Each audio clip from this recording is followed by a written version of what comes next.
Urusi yatumia kombora zito la Iskander kuharibu makao makuu ya jeshi la Ukraine. Vikosi vya Urusi vimelenga makao makuu ya jeshi la Ukraine kwa makombora ya balistiki ya Iskander.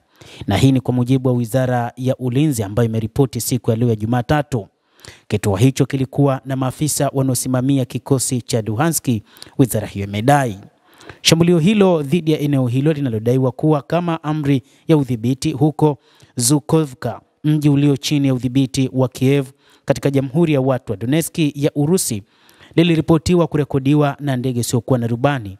Video iliyotolewa na wizara inaonyesha makombora mawili yakigonga jengo kubwa la kiviwanda ambayo inaonekana ni sehemu ya kiwanda cha mashine cha enzi za Usovieti. Mji huo upo takribani kilomita 30 kaskazini magharibi mwa Zazinsk. Pia unajulikana kama Toretsk, ambao hapo awali ulikuwa na jukumu muhimu katika operesheni ya Ukraine kabla ya kukombolewa na vikosi vya Urusi mnamo mwezi Februari. Wizara haikueleza ni lini kombora hilo lilifanyika na jinsi gani hali ilivyokuwa. Hata hivyo, picha kama hizo zilionekana kwa mara ya kwanza siku ya Jumamosi katika channel ya Telegram inayoangazia mzozo wa Ukraine. Urusi bado inaendeleza mashambulizi katika ardhi ya Ukraine katika kile ilichokisema ni katika operesheni maalum ya kijeshi, na mpango wao ni kuona eneo lote la Donbas linakuwa huru, lakini pia kuhakikisha eneo lote linakuwa chini ya mamlaka yao, kama ambavyo watu wa ukanda huo wa Donbas walipiga kura kuwa katika serikali ya Urusi. Mfumo wa kombora wa Iskander umeundwa kuharibu malengo ya thamani ya juu katika safu ya hadi kilomita 500.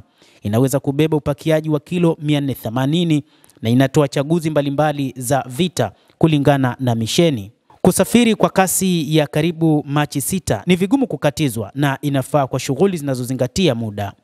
Hivi majuzi Wizara ya Ulinzi ya Urusi imeripoti kutumia makombora ya Iskander kulenga mfumo wa kuzuia makombora wa Iris-T unaotolewa na Ujerumani. Kambi ya kijeshi ya uwanja wa ndege unaripotiwa kutumika kurusha ndege zisizokuwa na rubani za kamikaze katika ardhi ya Urusi.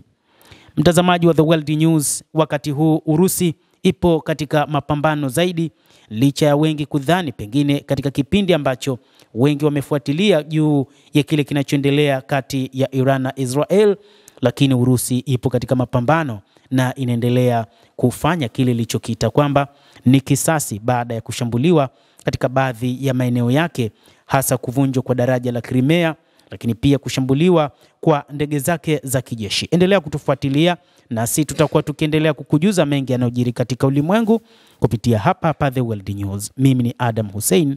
Endelea kuwa nasi wakati wote, endelea kutufuatilia.